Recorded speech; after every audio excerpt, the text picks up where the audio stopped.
This is a duly advertised meeting of the Joliet Zoning Board of Appeals. In our capacity, we hear petitions for variations of land use and in matters of this type, the decision of the board is final and respective does not go to the mayor or the city council for any further action. If you disagree with our decision, you do have recourse in a court of record.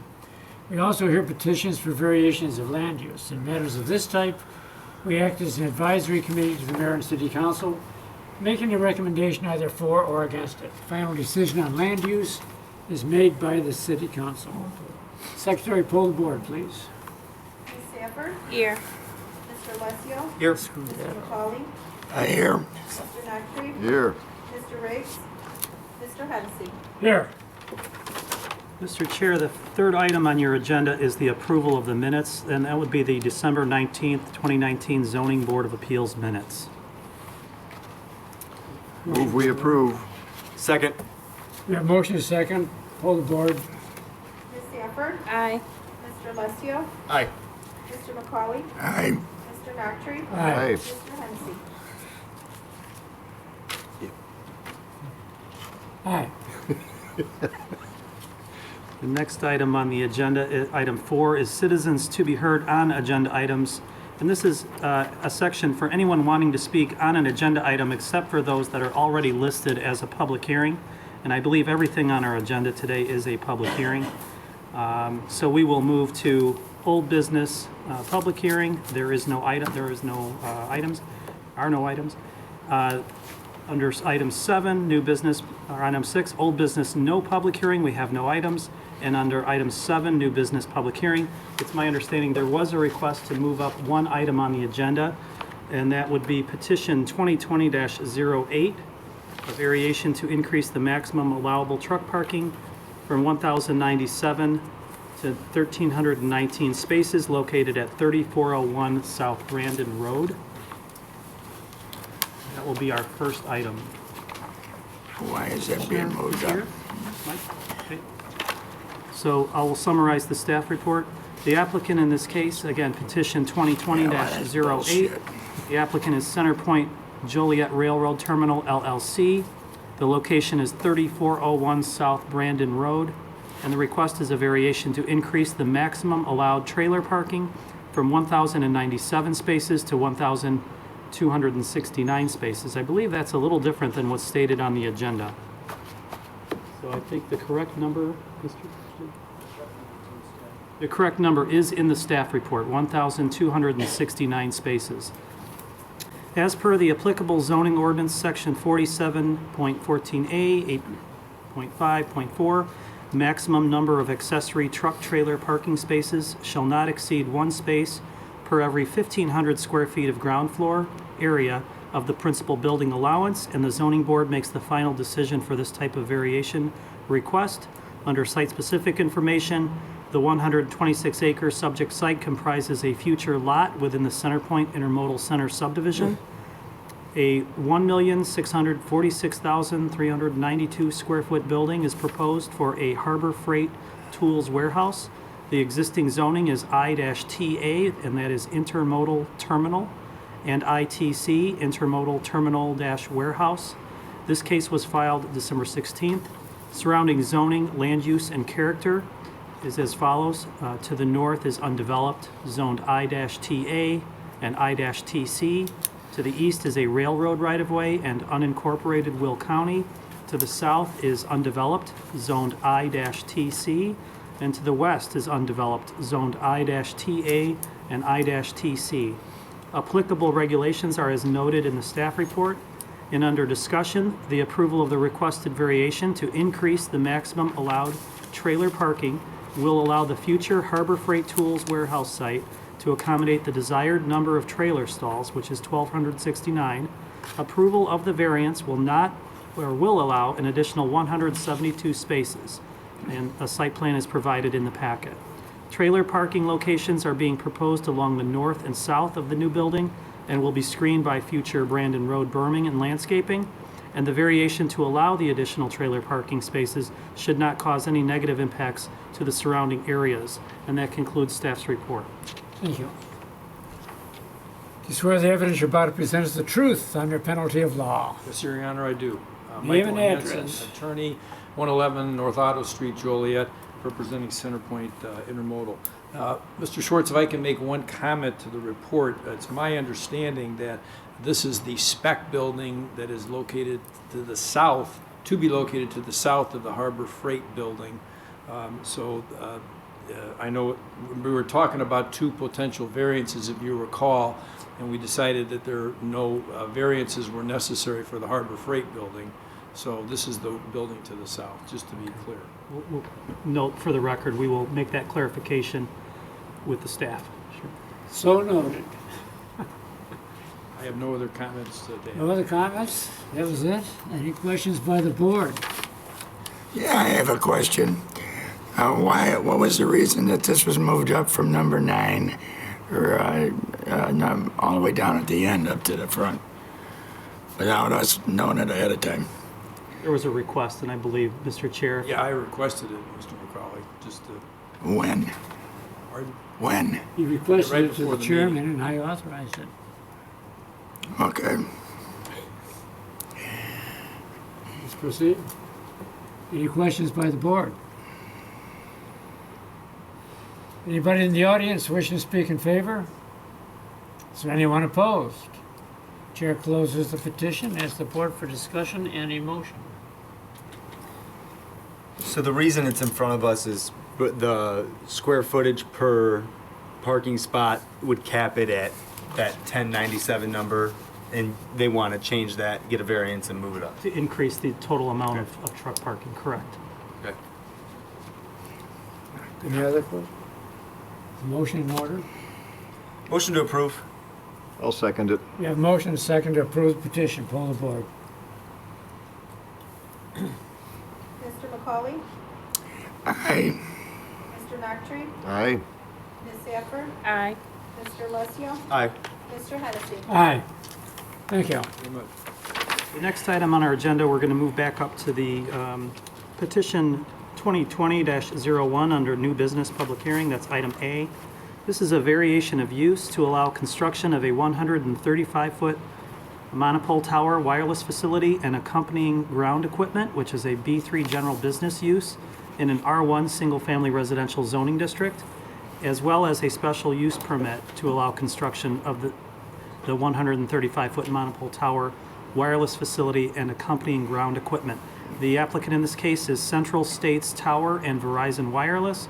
Owner of the property is Joliet Junior College, and the location is 1215 Hobolt Road. In this type of case, the City Council makes the final decision for this type of request. Under site-specific information, the property in question is owned by Joliet Junior College. It's home to their main campus. The area in question is a field which is located just north of the Joliet Junior College Road, which is the ring road that encircles the main campus. The petition was filed on December 6, 2019. Surrounding zoning, land use, and character. To the north, it's zoned R-5 multifamily and R-B restricted business, as well as undeveloped land. To the south is R1 single-family residential zoning, which is undeveloped land at the JJC campus. To the east is R1 single-family residential, undeveloped land at the JJC main campus. And to the west is R-1 single-family residential, and that's undeveloped land at the JJC main campus. Applicable regulations are as noted in the staff report. We have two sections, primarily I should say the variation of use request, and that's defined as meaning relief from strict compliance with the use limitations of the zoning ordinance regarding the classification, regulation, and restriction of the location where trades, industries, businesses, and residents may exist. And there's some guidelines that go along with that, evidence, I should say. Under discussion, Central States Tower 4, LLC, is a tower company that provides wireless towers to wireless phone carriers for co-location. Central States Tower, or CST, on behalf of Verizon Wireless, has negotiated a lease with Joliet Junior College to install a wireless antenna facility on undeveloped land at their main campus. The City of Joliet zoning ordinance states that telecommunication stations and transmitting towers require a special use permit. Therefore, the petitioner is requesting approval of a special use permit to allow construction of a 135-foot-high monopole tower wireless facility and the accompanying ground equipment. Additionally, the petitioner is requesting approval of a variation of use to allow a monopole tower, wireless facility, and accompanying ground equipment in an R1 single-family residential zoning district. The purpose of these requests is to boost reliable cell phone coverage in the area of Joliet. Coverage simulator maps are attached. The new monopole will have the capacity to accommodate 3 to 4 carriers, with Verizon Wireless being one of the carriers. Verizon Wireless will place its antennas at a height of 100 feet. A before and after rendering is attached. Verizon's related equipment will be located within an approximate 20 by 36 foot lease area, which is adjacent to the monopole. CST's proposed lease area will be approximately 50 by 80 feet overall, within a proposed fence compound. Access to the facility will be through an existing access and utility easement road off of Joliet Junior College's main road, and there are plats included in your staff report. In 2013, the city approved a 160-foot-high wireless communication cell tower monopole for this location for AT&T. However, that was never constructed. The special use permit has now lapsed since a building permit was not obtained within 180 days of the effective date of the approval. The proposed height of this new tower is consistent with the height of other cellular towers located throughout Joliet. Under conditions, if the zoning board desires to approve a variation of use to allow construction of a 135-foot monopole tower, wireless facility, and accompanying ground equipment, which is a special use in a B3 general business zoning district, petition 2020-01, and a special use permit to allow construction of a 135-foot monopole tower, wireless facility, and accompanying ground equipment, which is petition 2020-02 at 1215 Hobolt Road, the following conditions would be included. 1, that the height of the tower shall not exceed 135 feet. 2, that the 50 by 80 foot tower compound lease area shall include gray opaque mesh screening attached to a 6-foot high, minimum 6-foot high chain link fence, and that there shall be no barbed wire or razor wire attached to said fence. 3, that the applicant must post a bond in the amount of $35,000 prior to the issuance of the building permit for the proposed work. The bond will be utilized for the removal of the towers, antenna, and associated equipment in the event of future abandonment. 4, that the special use granted shall herein terminate and lapse unless a building permit or certificate of occupancy is obtained not later than 180 days of the effective date of the ordinance, and the erection or alteration of the, in this case, tower is started or the use is commenced within such period. And I won't read the rest, but that number 4 is a standard condition. And I have no further conditions, so that concludes staff's report. Petitioner present. We have anybody here representing? Do you swear the evidence you're about to present is the truth under penalty of law? Yes. Name and address, Bill please. Schrader, 1S660 Midwest Road, Oak Brook, Illinois. Any comments you'd like to make?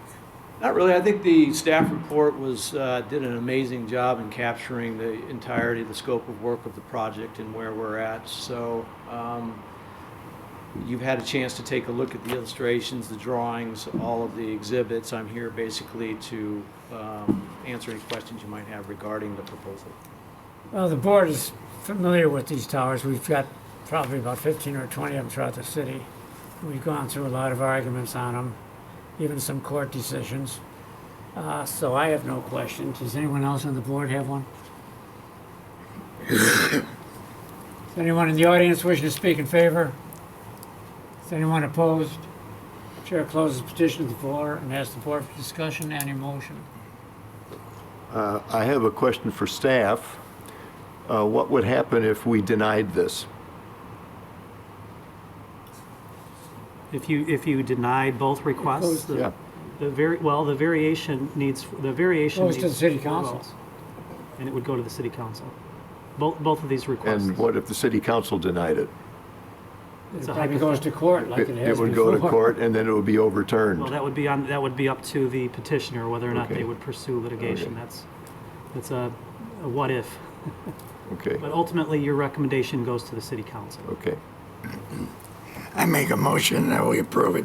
I second it. We have a motion and a second to approve. Poll the board. Mr. Alessio? Aye. Mr. McCauley? Aye. Mr. Noctre? Aye. Ms. Sanford? Aye. Mr. Hennessy? Aye. Thank you. Thank you, Board. The next item, Mr. Chair, members of the board, next item on your agenda is item C under Part 7, Petition 2020-03. This is a series or three variations to allow an illuminated ground sign and to allow the sign to exceed the maximum allowable sign area for a church in a residential zoning district located at 912 Gauger Road. And the applicant in this case is Kelly Fosberg with Express Signs and Lighting. The owner of the property is Spring Creek Gospel Church. The purpose, again, the petitioner, who in this case is the sign manufacturer for the property owner, is requesting variations to allow, first of all, an illuminated sign and to also allow the sign to exceed the maximum allowable sign area for a church in a residential zoning district. So there are two variations located at 912 Gauger Road. And the zoning board does make the final decision for this type of variation request. Under site-specific information, the lot is 2.6 acres in size. The church at this location, Spring Creek Gospel Hall, was built in 2016. The existing underlying zoning is R-1B, that's single-family residential. This petition was filed December 12th of 2019. Under zoning, land use, and character, to the north is zoned A1, unincorporated Will County, and single-family residential with a farm. To the south is R-2, single-family residential, and that's in the city, that's Chestnut Point subdivision. To the east is A-1, unincorporated Will County, and that is farmland. And to the west is R2, single-family residential zoning, already developed with single-family, and that's BD Highlands subdivision. Applicable regulations are as noted in the staff report. Under discussion, the city's zoning ordinance does not allow an illuminated ground sign or ground sign with a sign area greater than 12 square feet in size in a residential zoning district. The petitioner, acting on behalf of Spring Creek Gospel Hall, seeks to erect a monument sign with an electronic message center in an R-1B single-family residential zoning district. The total sign area, including the electronic message center, is 58 square feet in size. Photo renderings of the sign were submitted with the petition. A site plan that shows the location of the proposed sign is attached. The proposed location of the sign will adhere to the required 10-foot setback. The proposed sign area of 58 square feet is consistent with other church signs located in the city, and we have no conditions, so that concludes staff's report. Petitioner here.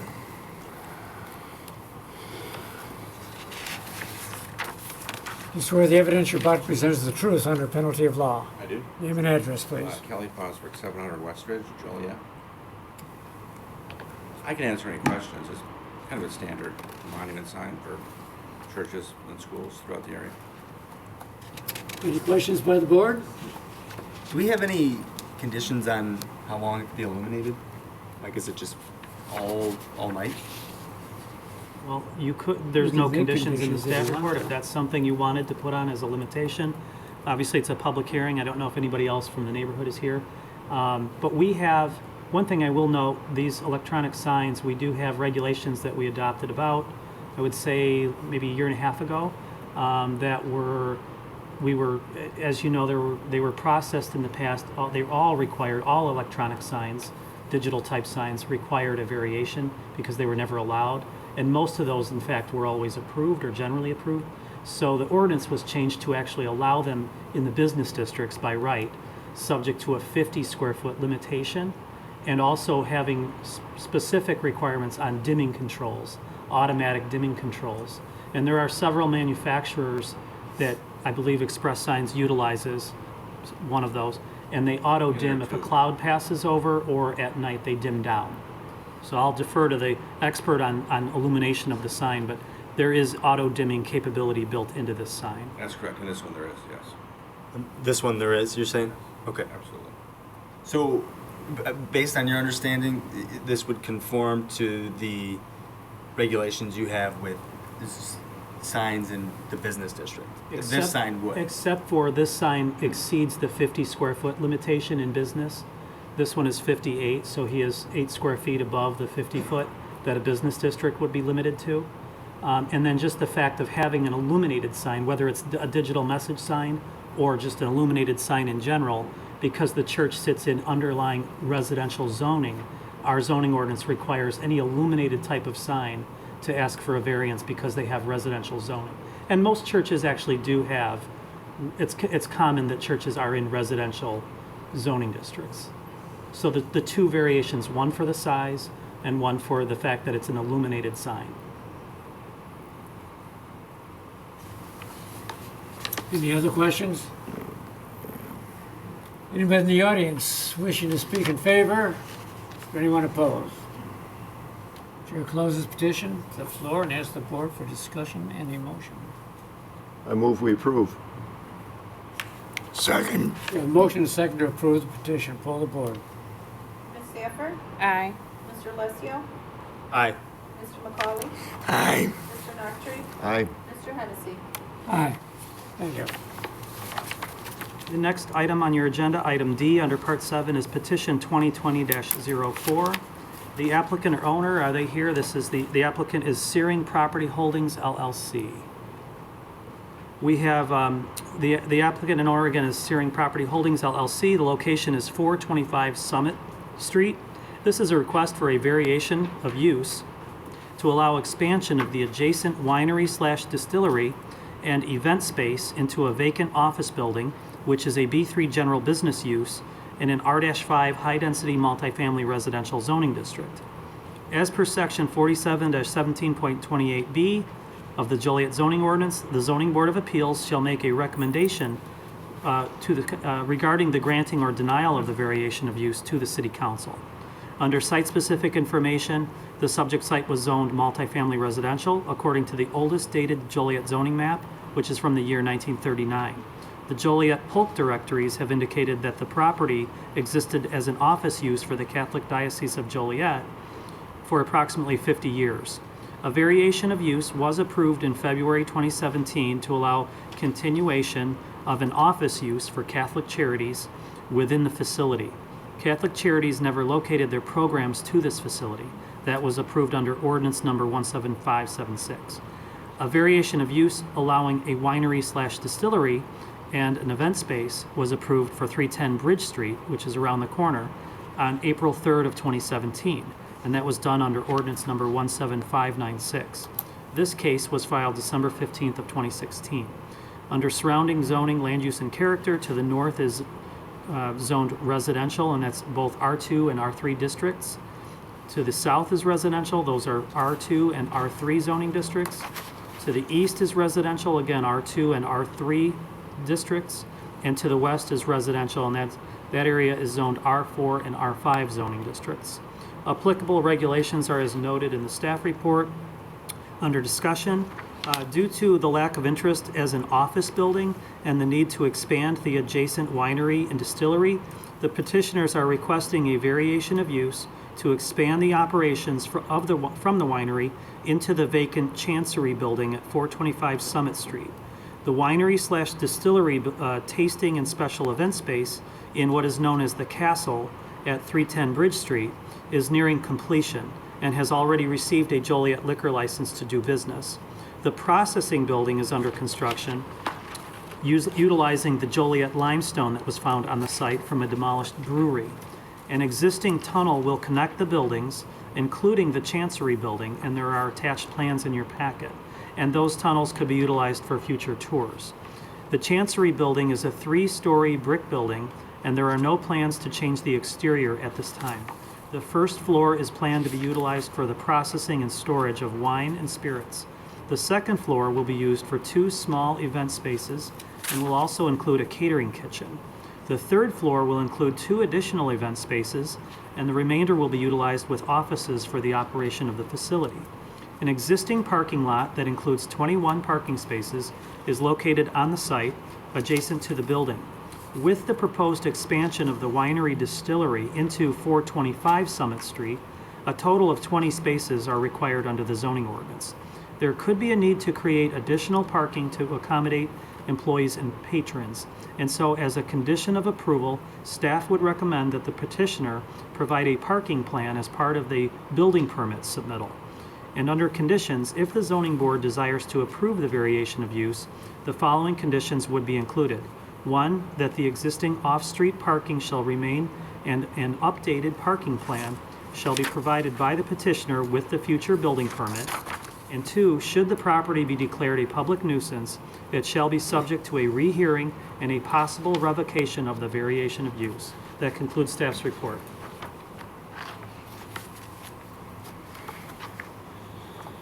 To swear the evidence you're about to present is the truth under penalty of law. Yes, Name and address, please. sure. Philip Soto, 2530 West Medill, Chicago. So basically, we want to utilize the vacant building as part of our operations since we couldn't rent it. And it also helped us with cost-saving measures. We'll have existing bathrooms and elevator to help us out with the new building that we're in the process of building. Now, this is the old Henry Searing Mansion, where they used to have a lot of beer. Now we're going to wine. It was the Catholic diocese where they had to consecrate the wine. Now we're going to have wine without consecration. So it's quite a process. It is called Bishop's Hill. I remember as a young kid when Searing was mayor of Joliet, and my grandfather at that time was chief of police, I think. Being in Here there we at the go. house as a young boy. And, That was about 1842. not when 17, actually. Okay. So that's my story of the place. I have no objections to this. So anybody else have any comments? I have no objection. I do have a question for Mr. Soto. You say here there will be no alterations to the exterior of the building, but the new building will be attached to it, I assume. That's correct. So is there any thought to how to integrate the two visually, or is it going to look like a carbuncle on the old building? Well, basically, I think we have some views over there. Basically, the new building will be all the limestone, and we'll try and match it up as best we can. Does that building have any historical designation? I don't think it does. No. No, the Chancery, no. Not that I'm aware of. The mansion does. Oh, yeah. Yeah, the mansion does. Any other questions? Anybody in the audience wishing to speak in favor? Anyone opposed? Chair closes the petition floor and asks the board for discussion and a motion. Somebody else do it. Motion to approve. I second it. We have a motion and a second to approve the petition. Poll the board. Mr. Nockery? Aye. Ms. Sanford? Aye. Mr. Lucio? Aye. Mr. McCauley? Aye. Mr. Hennessy? Aye. Thank you. Mr. Chair and members of the board, the next item on the agenda is petition number 2020-05. The applicant in this case is Lino Carrillo, Express Signs and Lighting. Is the petitioner present? I'll summarize the staff report. The owner of the property in this case is Peter Francis Geraci. The location of the site is 1800 West Jefferson Street. The request is the petitioner variations to allow an additional ground sign and to allow the sign to exceed the maximum allowable sign area. Under purpose, the petitioner, who is the sign manufacturer for the property owner, is requesting variations to allow an additional ground sign and to allow the sign to exceed the maximum allowable sign area, located at 1800 West Jefferson Street. The zoning board makes the final decision for this type of variation request. Under site-specific information, the subject lot is prominently located at the southwest corner of Jefferson Street and Larkin Avenue. The lot is .87 acres in size. The lot is improved with a one-story commercial building and an asphalt parking lot. The building is currently occupied by Peter Francis Geraci Bankruptcy and Injury Attorneys, as well as Accurate Auto Insurance. The existing zoning is B-1 Neighborhood Business. The petition was filed on December 12th of 2019. Surrounding zoning, land use, and character are as follows. To the north, it is Zone B3 General Business, and that is the White Castle Restaurant. To the south is B1 Neighborhood Business, and that's the Delta Sonic Gas Station. To the east is B1 Neighborhood Business. That's a strip mall, a retail project. And to the west is B1 Neighborhood Business, Delta Sonic Gas Station. Applicable regulations are as noted in the staff report. Under discussion, the city's zoning ordinance allows for one ground sign in a B1 Neighborhood Business zoning district and a total sign area of 120 square feet for the overall subject property.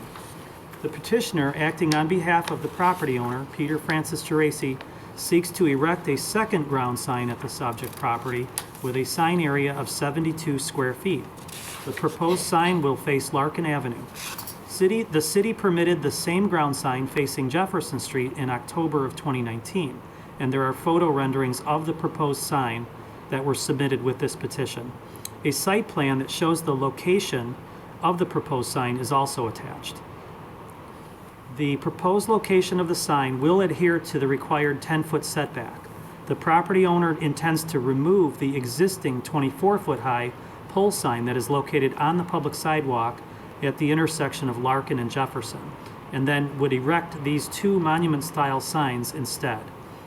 In other words, the current sign plus the one that was approved previously. The city approved a series of variations for allowable signage in June of 2012 for the property. A variation to increase the maximum sign height from 20 feet to 24 feet, a variation to allow an LED message center on a freestanding sign, a variation to allow a third and fourth wall sign at the site, and a variation to reduce a monument sign setback from 10 feet to 6 feet. The message center and monument signs were never constructed. A sign inventory of the property, and that's Table 1 in your staff report, includes the planned and proposed signage, currently shows a total sign area of 929.6 square feet, and the total sign area allotment for a B1 property is 120 square feet, pardon me. And those categories are broken out in Table 1, and for example, under category of existing signs, wall and pole signs, there is a total of 402.1 square feet. Under recently permitted but not erected signs, 72 square feet. With the proposed sign that's subject to this request, 72 square feet. And the existing window signage adds up to 383.5 square feet. So the total sign inventory at the property is 929.6. Staff has concerns with the amount of total signage at this location and suggests that the following signage reductions would be conditions of approval. The first is that the property owner shall remove the existing 24-foot high pole sign that's located on the public sidewalk at the intersection of Larkin and Jefferson prior to the issuance of any additional sign permits for the property. And this pole sign was supposed to have been removed with the previous sign variance that was granted for the property. The second is that sign C, which is an 18.8 square foot sign along Larkin Avenue, shall be removed since staff could not find evidence that the sign was granted a sign permit. Finally, all window signs shall be removed since staff could not find evidence that the city granted sign permits for the window signs. In addition, the city also requests that the base of the proposed ground sign and the base of the recently permitted ground sign be wrapped in masonry material that would conform to the city's non-residential design standards. With the proposed ground sign subject to this request and the suggested removals, the new total sign area for the property would be 400.8 square feet. And that's again broken down with the removal of the one wall sign, sign C, and that's 18.8 square feet, removal of all window signs, 383.5 square feet, and removal of a pole sign, 126.5 square feet, for a grand total remaining of 400.8. Under conditions, the property owner shall remove the existing pole sign that is, I think it should say 24-foot high, pole sign that is located on the public sidewalk prior to the issuance of a sign permit for this property. Number 2, that the bases of both ground signs shall be wrapped in masonry material approved by planning staff prior to the issuance of a sign permit for the property.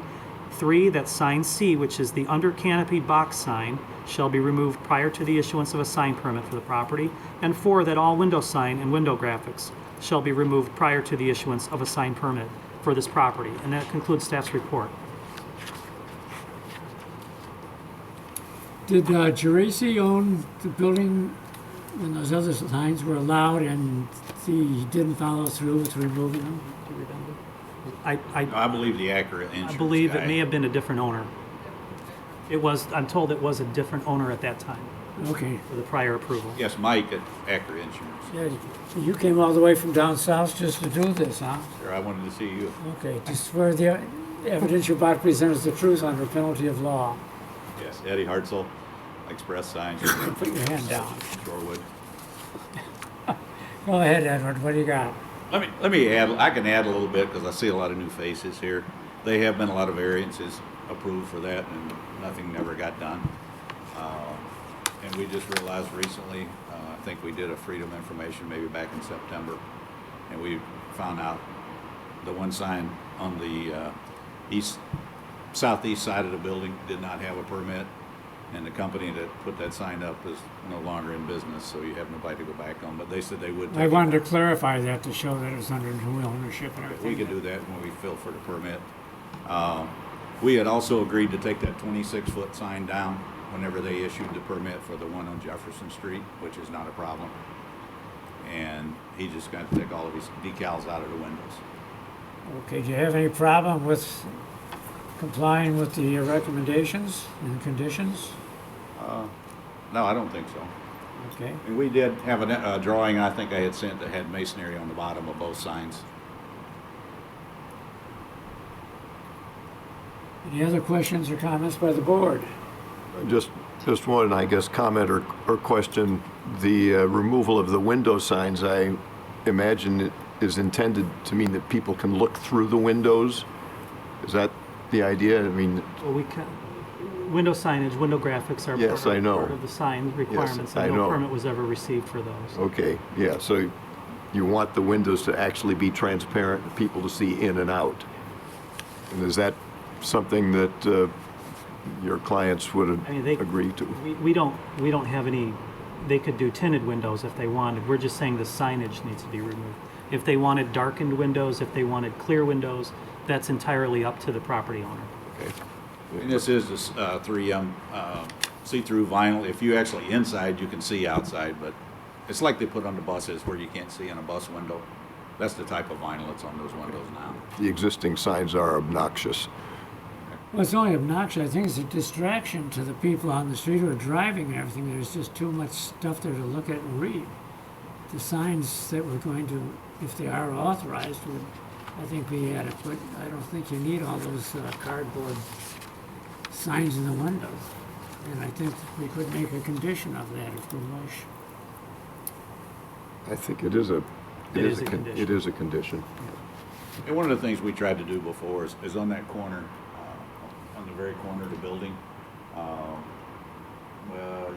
On the corner of the building, kind of kitty corner to Larkin and Jefferson Street.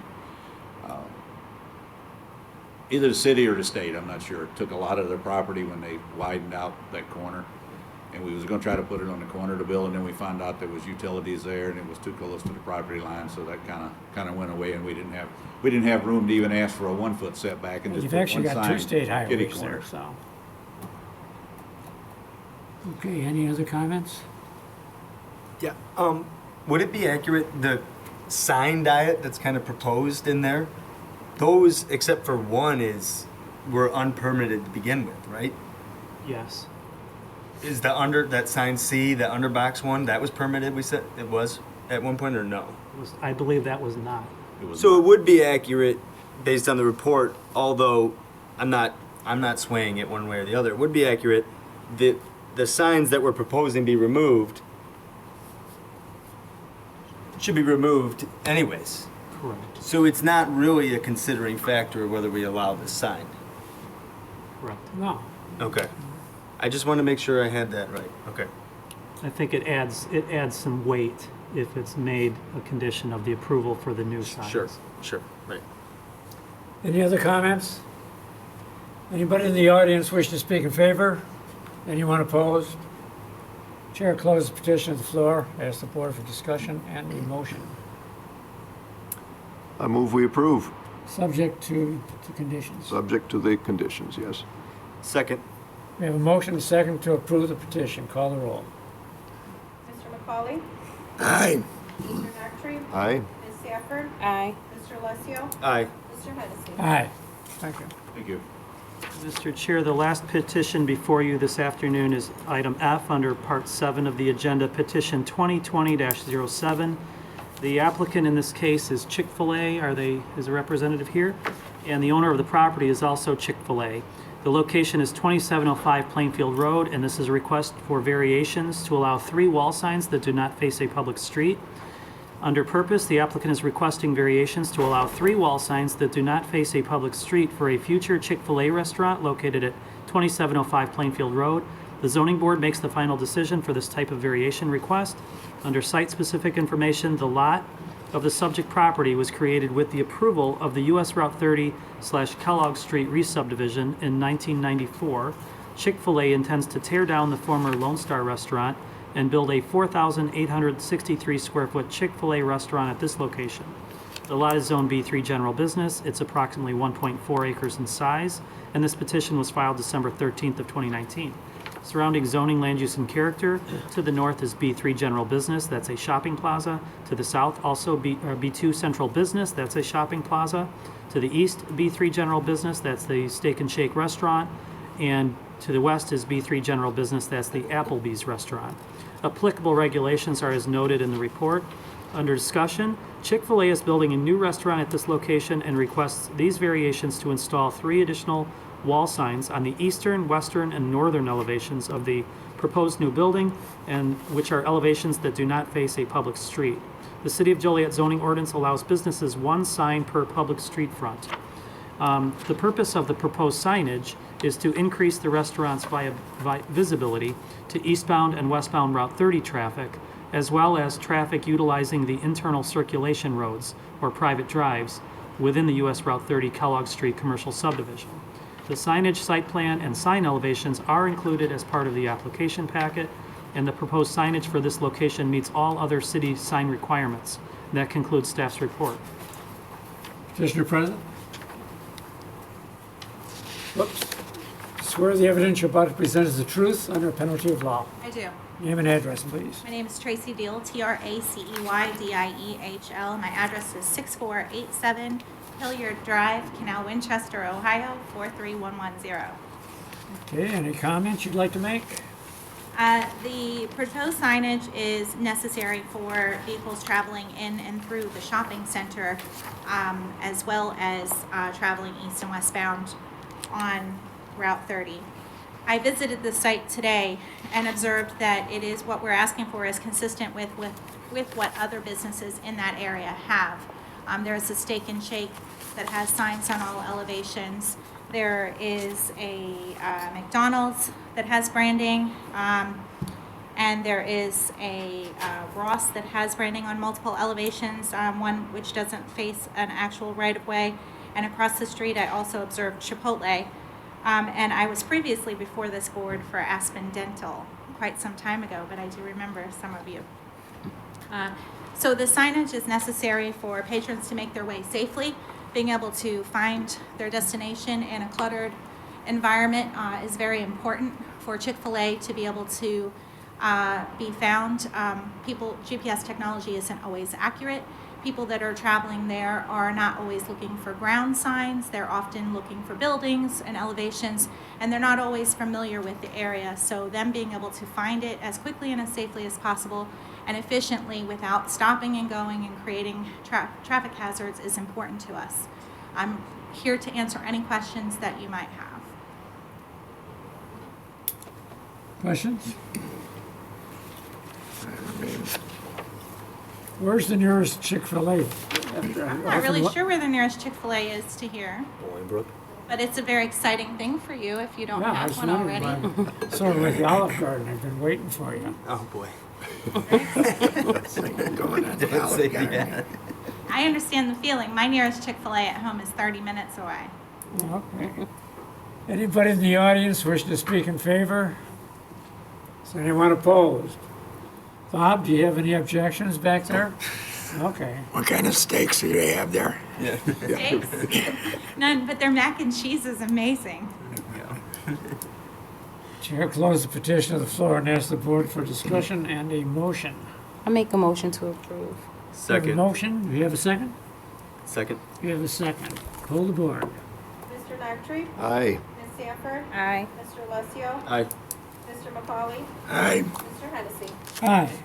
Welcome to And I'd like Joliet. to take a moment to go on record and thank staff for working with me on this. I know that I communicated with several people in your office, and they really did a good job to be very kind to us throughout that process, and we do appreciate it. Thank you. Always nice to know. Mr. Chair, the next item on your agenda is, and members of the board, item 8, new business not requiring a public hearing. We have no business. Last, then, under public comments, number 9, it's a section for anyone wanting to speak regarding non-agenda items, and there's a maximum 4-minute time limit in place. Anyone wanting to speak on non-zoning board agenda items? Seeing none, final is adjournment. And before I do that, I just want to say we do have a card that'll be routed around for Mr. Thompson. I don't know if you wanted to say anything about that, but services are this afternoon, I believe. All those in favor of adjournment signify by saying aye. Aye. Opposed? Meeting is adjourned. Now sign the card. Yes, I did.